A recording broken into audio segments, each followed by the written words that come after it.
नमस्कार, जम्मू कश्मीर का ये बुलेटिन देख रहे हैं आप और मैं हूं प्रियंका आपके साथ। तो चलिए शुरुआत करते हैं खबरों की। उत्तरी कश्मीर के बारामूला जिले के उड़ी इलाके के निवासी और BDC chairman doctor Khurshid Mir आज अपने साथियों के साथ भारतीय जनता पार्टी में शामिल हो गए। जम्मू में आज भाजपा मुख्यालय में आयोजित कार्यक्रम में डॉक्टर मीर पार्टी के प्रदेश अध्यक्ष रविंद्र रैना की मौजूदगी में भाजपा में शामिल हुए और रविंद्र रैना ने बताया कि डॉक्टर मीर के भाजपा में शामिल होने से उड़ी में पहाड़ी समुदाय का समर्थन भाजपा को मिला है, जिसके लिए वे डॉक्टर मीर के आभारी हैं। से ताल्लुक रखते हैं, वो भी भारतीय जनता पार्टी में शामिल हो रहे हैं। अब्दुल खालिक साहब का भी हम डॉक्टर खुर्शीद मीर साहब जो कि नॉर्थ कश्मीर के डिस्ट्रिक्ट बारामूला के उड़ी कॉन्स्टिट्यूंसी के रहने वाले हैं। ये वहां बीडीसी चेयरपर्सन के नाते से इन्होंने चुनाव जीता। ये बहुत सोशल वर्कर के नाते से इनकी पूरे बारामूला और उड़ी में पहचान है, पूरे नॉर्थ कश्मीर में इनकी पहचान है। पहाड़ी कबीले के एक बहुत ही मायानाज शख्सियत के नाम से डॉक्टर खुर्शीद अहमद मीर साहब को जाना जाता है। आम आदमी पार्टी ने भाजपा के नेताओं और प्रशासनिक अधिकारियों पर सरकारी खजाने की लूट खसूट का आरोप लगाया है। आम आदमी पार्टी का मानना है कि अधिकारियों और भाजपा नेताओं की मिलीभगत से उन नेताओं व कुछ लोगों को भी सरकारी खर्च पर कई सुविधाएं मिल रही हैं जो इन सुविधाओं के लायक नहीं है। पार्टी नेता हर्षदेव सिंह ने जम्मू में आज एक प्रेस कॉन्फ्रेंस के दौरान यह आरोप लगाए और उपराज्यपाल से इसकी विजिलेंस से जांच करवाने की मांग की। इसी तरीके से सरकारी गाड़ियां खरीदी गई हैं टैक्स पेयर मनी से, सरकारी खजाने से, और वो गाड़ियां भी भारतीय जनता पार्टी के वर्कर्स को दी गई हैं। इसी तरीके से पीएसओस उनको दिए गए हैं जिनकी तनख्वाह भी टैक्स पेयर मनी से ही निकलती है, और एक एक वर्कर को 10-10 पीएसओ भी दिए गए हैं। और ऐसे भी उदाहरण है जहां ठेकेदारों को भी पीएसओ दिए हैं भारतीय जनता पार्टी ने, जिन ठेकेदारों ने पैसे दिए हैं। जिस तरीके से जम्मू कश्मीर के अंदर लूट खसूट चल रही है मिलीभगत से, वो नाकाबिले बर्दाश्त है। और लेफ्टिनेंट गवर्नर महोदय, आपका प्रशासन भी इसमें पूरे तरीके से मुलव्विस है, जिसका हम कहेंगे कि इसका संज्ञान विजिलेंटे ऑर्गेनाइजेशन, अगर उनका कॉन्शियंस अभी थोड़ा जिंदा है तो उनको इसका संज्ञान लेना चाहिए और उन ब्यूरोक्रेट्स के खिलाफ और उन बीजेपी नेताओं के खिलाफ जो गैर कानूनी तरीके से इतने बड़े स्कैम को अंजाम दे रहे हैं, उनके खिलाफ सख्त सख्त कार्रवाई होनी चाहिए।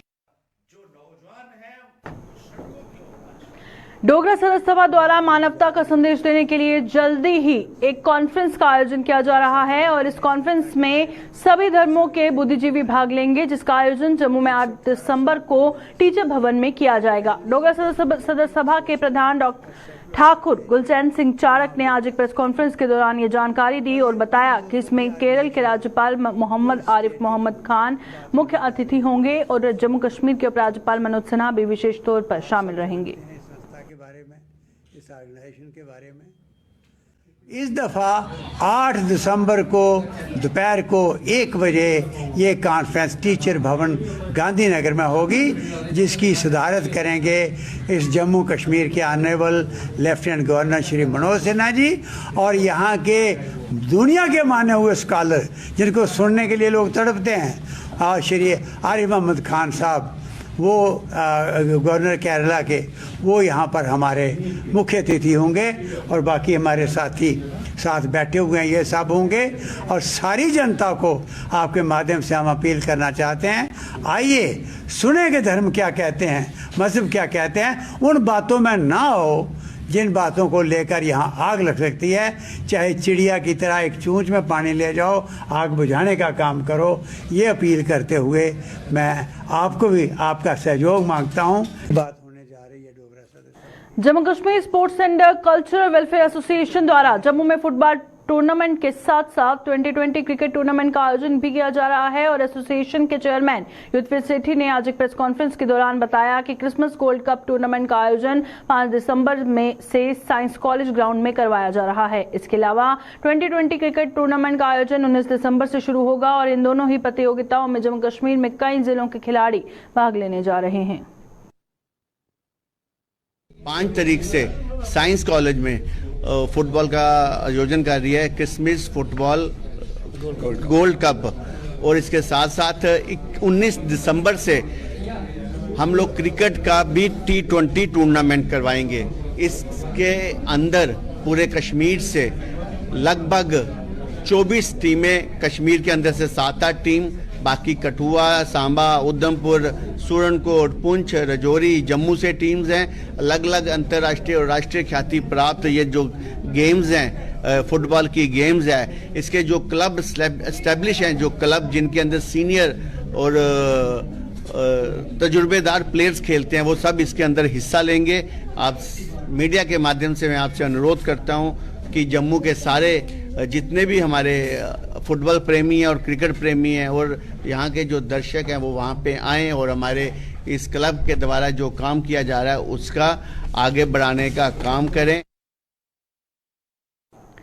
एकजुट पार्टी जम्मू की युवा इकाई ने जम्मू को अलग राज्य का दर्जा देने और स्क्वास्ट का नाम बदलकर बाबा जीतो कृषि विश्वविद्यालय रखने की मांग की है। इकाई के प्रधान अजय सिंह ने जम्मू में आज एक प्रेस कॉन्फ्रेंस के दौरान इन मांगों का हवाला देते हुए सरकार को 10 दिनों की मोहलत दी। उन्होंने चेतावनी दी कि यदि इस अवधि में इन दोनों मांगों पर कोई फैसला न लिया गया तो एकजुट पार्टी जम्मू के आवाम को साथ लेकर एक बड़ा आंदोलन शुरू करने पर मजबूर हो जाएंगे। सरकार से ये भी कहना चाहते हैं, एक हमारा अनुरोध भी है कि सरकार आखिरकार एक ऐसा स्टेप ले जिससे ये सभी प्रॉब्लम्स का, बीमारी जितनी भी है उसका सोल्यूशन निकल सके, और वो अल्टीमेटली वो सोल्यूशन यही है कि जम्मू को सेपरेट स्टेट बनाया जाए। जब जम्मू सेपरेट स्टेट होगी तभी जाके इस तरह की जितनी भी प्रॉब्लम्स हैं उनका छुटकारा हो पाएगा। और इस वक्त जिस तरह हमने इस इशू को उठाया हुआ है बाबा जीतो को, तो हम सरकार से कहना चाहते हैं कि सरकार 10 दिन के अंदर इस पर कोई ना कोई इनिशिएटिव ले, हमें कोई ना कोई एक तरह का आश्वासन दे कि इस पर कुछ ना कुछ सरकार करने जा रही है जम्मू की आस्थाओं और भावनाओं को देखते हुए। और अगर सरकार इस पर कुछ भी नहीं करती है तो आने वाले समय में हम पूरे जम्मू प्रोविंस को इकट्ठा करेंगे और पूरे नॉर्थ इंडिया को इकट्ठा करके एक मुहिम चलाएंगे, एक आंदोलन चलाएंगे, फिर जिसकी जिम्मेदारी सरकार की होगी। वर्ल्ड डिसेबिलिटी डे पर डोगरा सेवा संभाल ट्रस्ट ने एक कार्यक्रम का आयोजन कर दिव्यांगों के उत्थान के लिए केंद्र सरकार द्वारा शुरू की गई योजनाओं का प्रचार किया। इस कार्यक्रम में कई दिव्यांग भी शामिल हुए, जिनसे जम्मू के डिप्टी मेयर बलदेव सिंह बरोरिया व भाजपा प्रवक्ता रितिका चौहान ने संवाद कर उनकी समस्याएं सुनी और उन्हें जल्द सरकार तक पहुंचाने का भरोसा दिलाया ताकि उन्हें हल किया जा सके। और रितिका चौहान ने इस दौरान दिव्यांगों के लिए अपनी ओर से 20,000 की राशि भी डोगरा सेवा संभाल ट्रस्ट को सौंपी।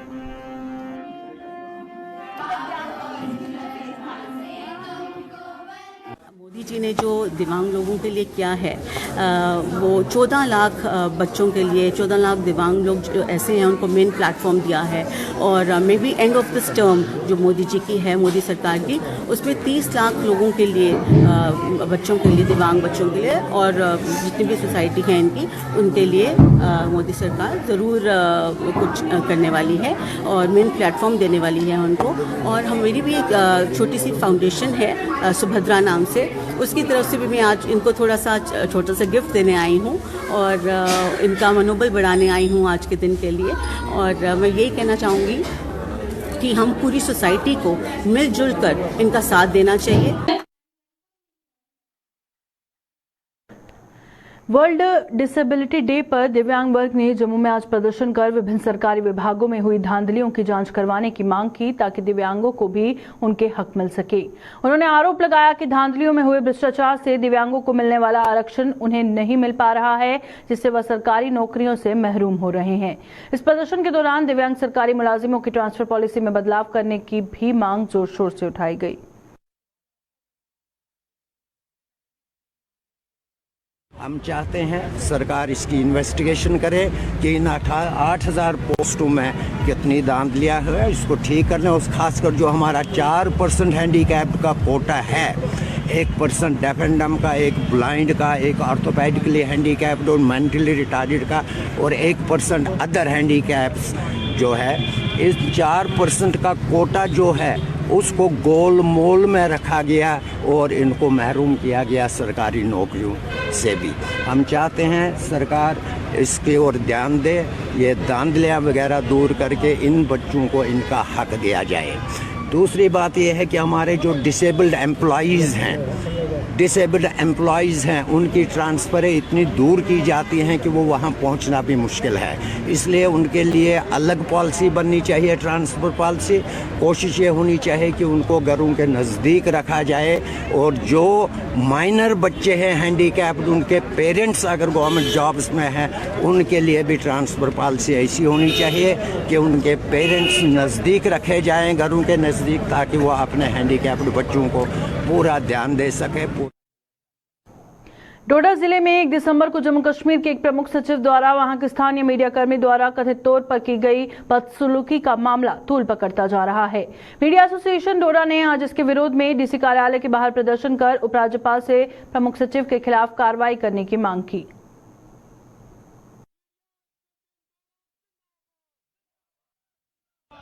सीनियर आईएएस अफसर असगर सामून साहब हैं, उन्होंने हमारे एक बंदे को, प्रदीप को, मतलब थोड़ा सा नाजेबा नाशाइस्ता अल्फाज कहे और मिसबिहेव किया, और जो फ़ोन है उनका मोबाइल फ़ोन छीनने की वो कोशिश की, तो जो कि उनको नागवार गुजरा वहाँ पे। और ये जो है कंडेमेबल एक्ट है, इसको हम किसी कीमत भी बर्दाश्त नहीं करेंगे। इंफॉर्मेशन ऑफिसर साहब भी वहाँ मौजूद थे, अगर वो थोड़ा सा उस वक्त इंटरवेन करते और असगर सामून साहब को ये बताते कि ये जो आदमी है ये मीडिया के साथ काम करता है, मीडिया से हैं, तो हो सकता है कि उसी वक्त मसला जो है रफा दफा हो जाता। लेकिन इसको तूल दिया गया है, कोई 2 दिन से हमारे पास आया भी नहीं, एडमिनिस्ट्रेशन का कोई भी और सीनियर ऑफिसर या खुद डिप्टी कमिश्नर साहब हमारे पास नहीं आए, जिसके साथ आज हमें मजबूर होकर ये प्रोटेस्ट करना पड़ा।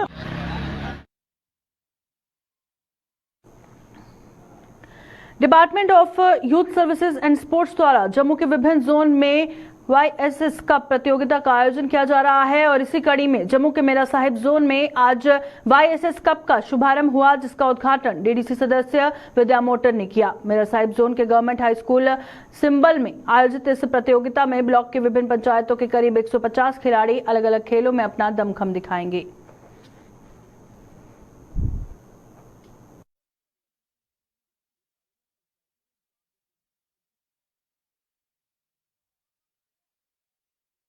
आज जो हमारे बच्चे जो आज खेल रहे हैं जहाँ पे टूर्नामेंट्स मैच, और जहाँ पे जितने भी मेरे पंचायतें हैं वो सभी पंचायतों के बच्चे हैं। ये नहीं कि खाली स्कूल में पढ़ने वाले बच्चे हैं, सभी बच्चे हैं जो कि हमारे बच्चे खेलना चाहते हैं।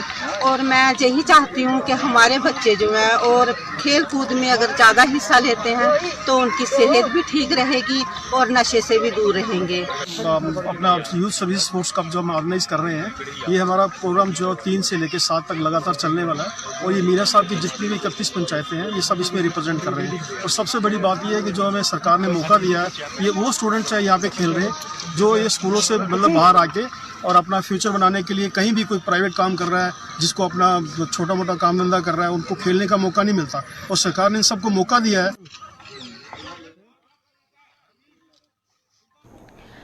माई टाउन माई प्राइड के तहत जम्मू को आज एक बड़ी सौगात दी गई है। शहर के बस स्टैंड इलाके में बनी जेडीए की पार्किंग में आज से पार्किंग शुल्क फास्टैग के जरिए भरने की सुविधा शुरू हो गई है, और इस सुविधा का उद्घाटन आज जेडीए के वीसी पंकज मगोत्रा व अन्य अधिकारियों की मौजूदगी में किया गया। इस सुविधा से जेडीए पार्किंग में पार्किंग शुल्क फास्टैग के जरिए आसानी से भरे जाने से लोगों के समय में भी बचत होगी।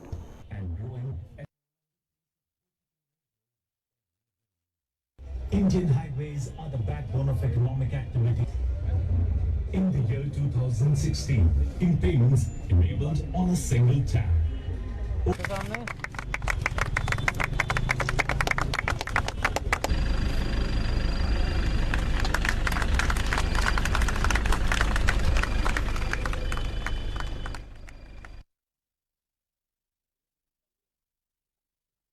Fast tag based smart parking collection system का ये इंटीग्रेटेड पार्किंग कलेक्शन सिस्टम है, जिसमें मतलब आपकी जो एंट्री टाइम जो है जब पार्किंग में आते हो वो बुक किया जाएगा, और जब आप निकलते हो आपको हैसल फ्री वहाँ से ट्रांजिट मिल जाएगा, आपका फास्टैग से पैसे कट जाएंगे। जो आपको वहाँ पे कैश ट्रांजैक्शन करनी पड़ती, चेंज नहीं है, ओवर चार्जिंग होती है, उन सब चीज़ों से बचने के लिए और मतलब एक अच्छा यूज़र एक्सपीरियंस देने के लिए हम ये आज इसका उद्घाटन करने वाले हैं। और आशा करते हैं जो हमारे जम्मू के शहरी हैं उनको बहुत ही अच्छा डिलाइटफुल जो है पार्किंग एक्सपीरियंस जो है हमारी जनरल बस स्टैंड पार्किंग में मिलेगा।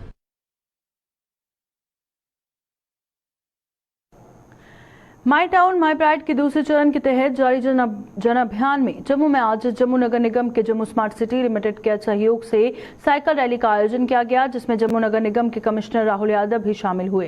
ये rally Jammu general bus stand से शुरू होकर विक्रम चौक से होते हुए कला केंद्र पहुंच संपन्न हुई और राहुल यादव ने बताया कि जम्मू शहरवासियों को जल्द ही ई साइकिल की सौगात मिलने वाली है। उन्होंने कहा कि 80 साइकिल जेएमसी के पास आ चुकी है और जल्द उपराज्यपाल इन्हें जनता को समर्पित करेंगे।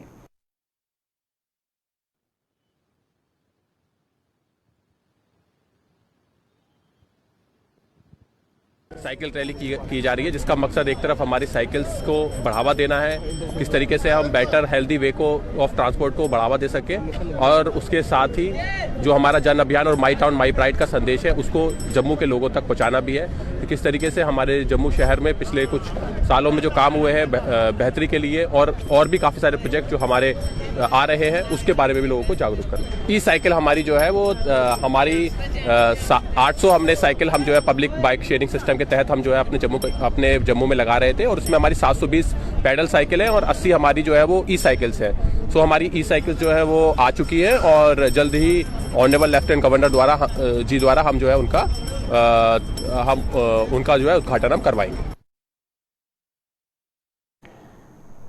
नियमित करने सहित अन्य मांगों को लेकर बिजना म्युनिसिपल कमेटी के सफाई सेवकों का धरना प्रदर्शन लगातार जारी है और आज 11वें दिन भी सफाई सेवकों ने अपनी मांगों को लेकर प्रदर्शन किया और इसी दौरान म्युनिसिपल कमेटी के उपाध्यक्ष रमेश लाल से सफाई सेवकों की नोकझोंक भी हुई और सफाई सेवकों ने म्युनिसिपल कमेटी के कार्यालय के गेट पर ताला जड़ दिया। सफाई सेवकों का आरोप था कि उनकी मांगे पूरी होने की बजाय अधिकारी बाहरी लोगों से कस्बे की सफाई करवाने का प्रयास कर रहे हैं।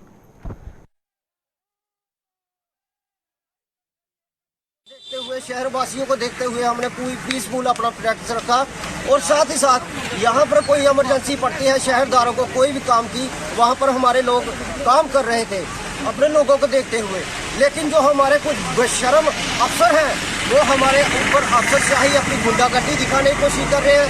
आज 11वें दिन जब लोग अपने घरों में बैठे थे, ये धोखे से लोगों को बुलाते हैं, डराते हैं, धमकाते हैं, गुंडागर्दी दिखाते हैं, लोगों से जबरन काम करवाते हैं। हम इनको वार्न करना चाहते हैं। आज हमने इनको गेट को ताला मारा है और ताला मारने की जो वजह है वो ये है कि हमारे यहाँ के जो अफसरान हैं या हमारे मेंबरान जो कौंसलर कमेटी है वो बाहर से लोग प्रोवाइड करके यहाँ सफाई करवाने की कोशिश कर रहे हैं और हमारे जो सफाई कर्मचारी 20-20 सालों से 25-25 सालों से अपना कैजुअली कार्य कर रहे हैं, अपने बीवी बच्चों के लिए, अपने परिवारों के लिए अपनी रोजी रोटी मांग रहे हैं, तो उनकी रोजी रोटी पर ये अपनी लीडी सेक रहे हैं। बिजली की भारी कटौती से आरएसपुरा के कारोबारी वर्ग के साथ साथ किसान भी बेहद परेशान हैं और बिजली न होने से जहां लोगों का कारोबार पूरी तरह से प्रभावित हो रहा है, वहीं किसान भी खेतों की सिंचाई नहीं कर पा रहे, जिससे उनकी गेहूं की फसल प्रभावित हो रही है। और किसानों के मुताबिक मौजूदा समय में उनकी गेहूं की फसल को पानी की जरूरत है, लेकिन बारिश न होने और बिजली कटौती के कारण उनकी फसल प्रभावित हो रही है और इन्हीं लोगों ने पीडीडी से बिजली की आपूर्ति सुचारू करने की मांग की है ताकि लोगों को राहत मिल सके। 10 दिन हो गया पूरा ही कट चलता पाया, 3-3 घंटे का कट है बिजली का। लोग बड़े परेशान ने। हुण इस मौके कणक की बिजाई भी हो गई है तो 20-21 दिन बाद पानी भी लाना होंदा है। सब ने मोटरां बंद पे दियां ने, बाकी कूलर पखे सारे बंद ने। गर्मियों च बत्ती पूरी आती रही है, लेकिन सर्दियां आईयां तो बत्ती बिल्कुल घट गई। की चक्कर मैं डिपार्टमेंट नूं पुछना चाहना, हुण कूलर पखे सब बंद पे ने, एसी बंद ने, हुण बत्ती कित्थों घट गई है? बत्ती सो बधनी चाहिए, घटनी क्यों चाहिए सी? 3 घंटे का कट तीन बार एक दिन दे विच 3 बार 3-3 घंटे का कट लगता है। क्यों? सब दुनिया परेशान है। क्या कोई कारपेंटर है, ਜਿਹੜੇ ਕੋਈ ਬਿਜਲੀ ਦਾ ਕੰਮ ਕਰਦੇ ਨੇ, ਜਿਹੜੇ ਕੋਈ ਆਪਣੇ ਲੋਹੇ ਦਾ ਕੰਮ ਕਰਦੇ ਨੇ, ਸਭ ਦੁਕਾਨਾਂ ਵਾਲੇ ਵਿਹਲੇ ਬੈਠੇ ਨੇ। ਉਹਨਾਂ ਰੋਜੀ ਰੋਟੀ ਵੀ ਕਮਾਣੀ ਹੁੰਦੀ ਹੈ। ਮੈਂ ਡਿਪਾਰਟਮੈਂਟ ਅੱਗੇ ਅਪੀਲ ਕਰਨਾ ਕੋਈ ਜਲਦੀ ਦਾ ਹੱਲ ਕੱਢ ਕੇ ਤੇ ਬਿਜਲੀ ਦੇ ਜਿਹੜੇ ਕੱਟ ਨੇ ਖਤਮ ਕਰਨ ਔਰ ਲੋਕਾਂ ਨੂੰ ਥੋੜੀ ਰਾਹਤ ਮਿਲੇ। ਹੁਣ ਜ਼ਿਮੀਂਦਾਰ ਪਰੇਸ਼ਾਨ ਨੇ, ਕਣਕਾਂ ਨੂੰ ਪਾਣੀ ਲਾਉਣ ਵਾਲਾ ਹੈ, ਕਣਕਾਂ ਬਿਲਕੁਲ ਸੁੱਕਣ ਦੀਆਂ ਨੇ, ਬਾਰਿਸ਼ ਨਹੀਂ ਪਈ। ਔਰ ਮੈਂ ਅਪੀਲ ਕਰਨਾ ਡਿਪਾਰਟਮੈਂਟ ਅੱਗੇ ਇਹ ਬਿਜਲੀ ਦਾ ਕੋਈ ਹੱਲ ਕਰਕੇ 1-2 ਦਿਨ ਦੇ ਵਿੱਚ ਕੋਈ ਆਪਣੇ ਜ਼ਿਮੀਂਦਾਰਾਂ ਵਾਸਤੇ ਜੋ ਦੁਕਾਨਦਾਰ ਨੇ ਥੋੜੀ ਰਾਹਤ ਮਿਲੇ। ਬਿਜਲੀ ਕੋਟੇ ਪ੍ਰੋਬਲਮ ਬੜੀ ਆਉਂਦੀ ਵੀ ਹੈ, ਕਹਿੰਦਾ ਸਾਡੇ ਬਿਜਲੀ ਆ ਜੀ ਨਹੀਂ, 1 ਘੰਟਾ ਆਉਂਦੀ ਹੈ, ਘੰਟੇ ਬਾਅਦ ਫਿਰ ਬੰਦ ਹੋ ਜਾਂਦੀ ਹੈ। ਪੂਰੀ ਦਿਨ 'ਚ 1-2 ਘੰਟਾ ਆਉਂਦੀ ਸਿਰਫ, ਤੇ ਬੜੀ ਪਰੇਸ਼ਾਨੀ ਆਉਂਦੀ ਵੀ ਹੈ। ਜ਼ਿਮੀਂਦਾਰ ਲੋਕ ਪਾਣੀ ਲਾਉਣਾ ਚਾਹੁੰਦੇ ਨੇ ਕਣਕ ਨੂੰ ਇਸ ਟਾਈਮ, ਤੇ ਬਿਜਲੀ ਆਉਂਦੀ ਨਹੀਂ ਵੀ ਪਾਣੀ ਕਿਸ ਤਰ੍ਹਾਂ ਲਾਉਣ। ਔਰ ਬਾਕੀ ਜਿਹੜੇ ਬੈਲਡੀ ਸੈੱਟ ਵਾਲੇ ਲੋਹੇ ਵਾਲੇ ਵੀ ਬੜੇ ਕਹਿੰਦਾ ਪਰੇਸ਼ਾਨ ਨੇ ਬਿਜਲੀ ਦੇ ਕਾਰਨ, ਬਿਜਲੀ ਆ ਨਹੀਂ ਰਹੀ ਵੀ। ਤੇ ਬਿਜਲੀ ਆਏ ਤੇ ਛੱਡੇ ਸਰਕਾਰ ਤੇ ਬੜੀ ਮਿਹਰਬਾਨੀ। ਔਰ ਕਹਿੰਦਾ ਜਿਹੜੇ ਮਿਸਤਰੀ ਨੇ ਉਹ ਵੀ ਵਿਹਲੇ ਬੇਕਾਰ ਬੈਠੇ ਨੇ, ਪਾਣੀ ਦੀ ਪ੍ਰੋਬਲਮ ਬੜੀ ਹੈ। ਤੇ ਇਸ ਵਾਸਤੇ ਕਹਿੰਦੇ ਆ ਕਿ ਸਰਕਾਰ ਬਿਜਲੀ ਛੱਡੇ ਤੇ ਲੋਕ ਕਹਿੰਦਾ ਕੰਮ ਕਾਜ ਕਰਨ ਬਿਜਲੀ ਦੇ। ਅੱਜ ਕੱਲ੍ਹ ਡਿਪੈਂਡ ਹੀ ਬਿਜਲੀ ਸਾਰਾ ਸਿਰ ਤੇ ਹੋ ਗਿਆ, ਕਾਰੋਬਾਰ ਹੀ ਸਾਰਾ ਬਿਜਲੀ ਦੇ ਸਿਰ ਤੇ ਅੱਜ ਕੱਲ੍ਹ। ਤੇ ਬਿੱਲ ਸ਼ਿਲ ਦੇਈਦੇ ਨੇ, ਹਾਂਜੀ ਹਾਂ ਬਿੱਲ ਸ਼ਿਲ ਦੇਈਦੇ ਨੇ। ਤੇ ਇਸ ਵਾਸਤੇ ਮੇਰੀ ਮਿਹਰਬਾਨੀ ਕਹਿਣਾ ਬਿੱਲ ਸ਼ਿਲ ਤੇ ਉਹ ਕਹਿਣਾ ਬਿਜਲੀ ਛੱਡਣ ਤੇ ਪਬਲਿਕ ਕੰਮ करे। जम्मू के भवानी नगर गोलपुली के लोग इलाके में भारी ट्रैफिक से परेशान हैं। इन लोगों के मुताबिक चौथे पुल से आने वाला सारा ट्रैफिक विकास लेन के बजाय उनकी गली से गुजर रहा है, जिससे उनका घरों से बाहर निकलना भी मुश्किल है। वहीं आवाजाही में बाधा पड़ने के साथ साथ ये लोग ध्वनि प्रदूषण का भी शिकार हो रहे हैं।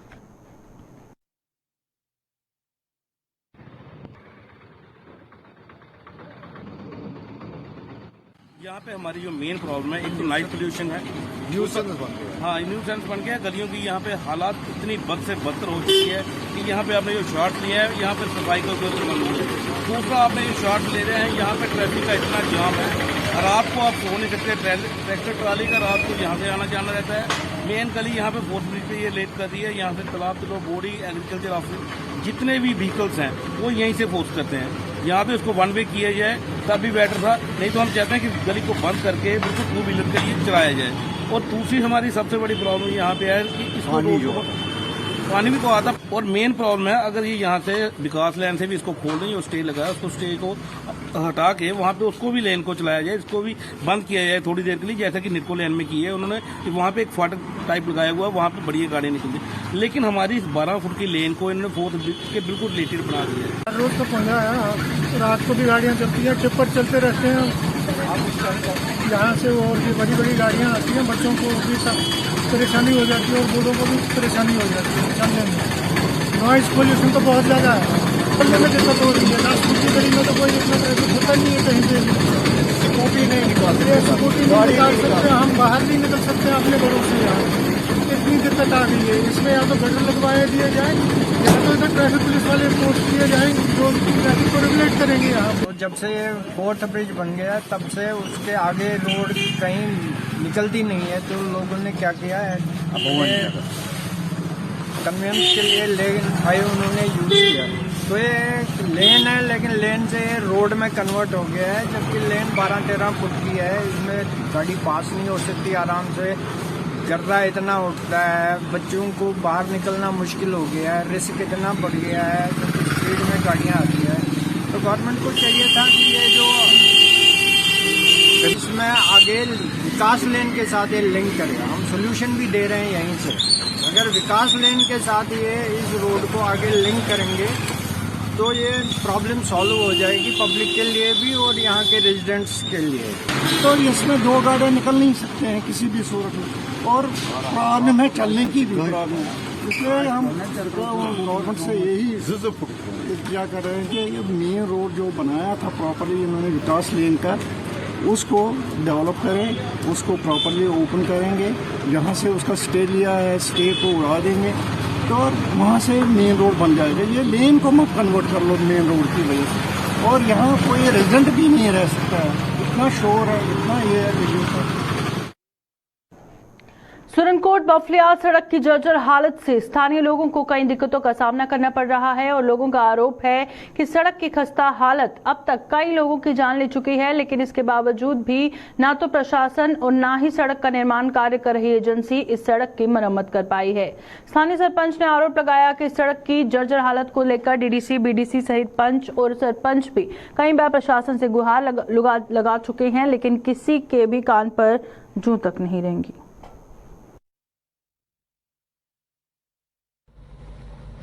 आपने रोड की बात करी है तो रोड की कंडीशन आपने विजिट किया होगा जब सुरनकोट से बफलियास की ओर, तो रोड की हालत इतनी ख़राब है कि मतलब जिन लोगों ने गाड़ियां लेके रखी हैं अगर तो उनको आगे आने वाले टाइम में कोई गाड़ियां नहीं लेगा क्योंकि रोड की ऐसी कंडीशन है। और उसके साथ साथ अगर कोई पेशेंट आए दिन पेशेंट्स को बहुत दिक्कत आती है, यहाँ से सुरनकोट पहुँचने में 2 घंटे लग जाते हैं। रोड की काफ़ी कंडीशन ख़राब है और कंपनी जो है वो टाइमली काम नहीं कर रही है, छोटे छोटे कॉन्ट्रैक्टर को काम देके और जिसको मिल रहा है काम फिर वो भी स्लो किस हिसाब से चल रहा है उसकी समझ ही नहीं आ रही है। मेरी एडमिनिस्ट्रेशन से अपील है कि इस रोड को जल्द से जल्द ठीक किया जाए, कंपनी से काम उस सुस्ती से ना करवाया जाए क्योंकि अभी आए दिन अब मौसम ख़राब होने वाले हैं, बारिशें बर्फ़ें होने वाली हैं और तब तो काम कुछ हो नहीं पाएगा, उल्टा और नुकसान होगा। यहाँ पे पहले भी इसी कंपनी की वजह से यहाँ पे लोगों की मौत हो चुकी है, तो मैं नहीं चाहती हूँ कि आगे और लोगों को भी परेशानी का सामना करना पड़े। इससे पहले भी बहुत सारे सरपंचों ने, BDC, DDC सब ने इस मुद्दे को उठाया, लेकिन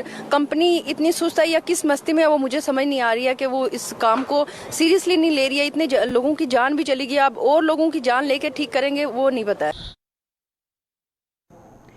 अभी के बुलेटिन में फिलहाल इतना ही, दीजिए इजाजत, नमस्कार।